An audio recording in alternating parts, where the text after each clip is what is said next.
So recently I was sent a really great question, and this is how it goes. Lately I realized I've been seeking to get rid of pain and that this has been a mistake.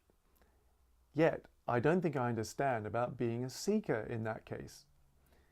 If we're to embrace everything, then why are we seekers?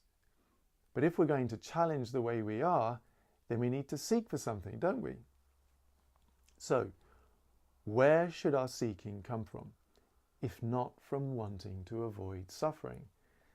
So this is a great question, because for most of us, if we're really honest, the reason we get into seeking in the first place is to try and get rid of our suffering. Now, the problem here is that when we fundamentally believe ourselves to be a separate entity that's divided off from life, then it's that belief that creates this kind of restlessness and this insecurity, that creates the very suffering we're trying to escape. So can you see that if we're focused on trying to get rid of our suffering, then what we're actually doing is reinforcing the belief that we are this separate self, which then creates the very suffering we're trying to get rid of. So this is a no-win game. It can't go anywhere. So the question then, as in the question, where should our seeking come from, if not from wanting to avoid suffering? So a good analogy for this is like when you cut yourself. If you have a cut on your hand, then it hurts. And the hurt is alerting you, saying you need to explore something here. You need to look into this.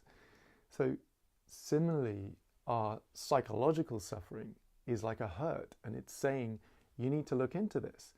So that suffering, rather than trying to get rid of it, is an invitation to explore that fundamental belief that we are exclusively a separate self.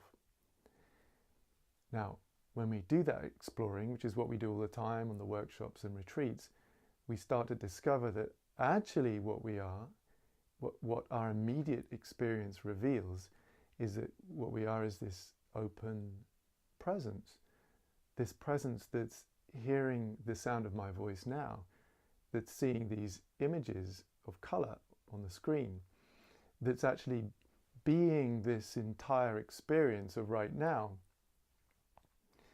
And in that realization, we see that what we are is already whole, already complete, doesn't need fixing.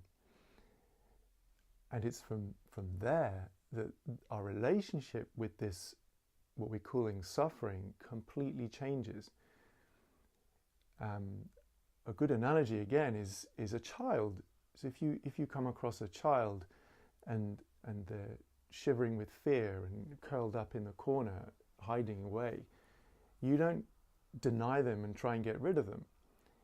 No, there's this kind of loving presence, this compassionate presence that's acknowledging that child, that's listening, that's available, without judgment, without resistance.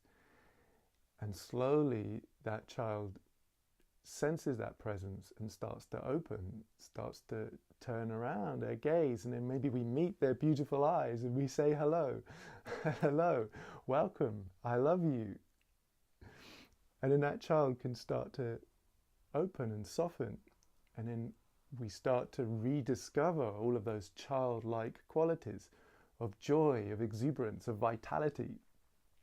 So can you see that it's in this complete shift in the relationship that actually things do open up, things do change, but it's not through trying to get rid of anything. It's in this loving openness, this loving, compassionate openness that everything is welcomed into.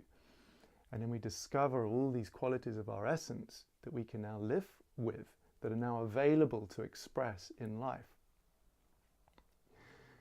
So I hope that goes some way to answering the question. As always, please leave me comments below, and I'll speak soon, next week. See you then.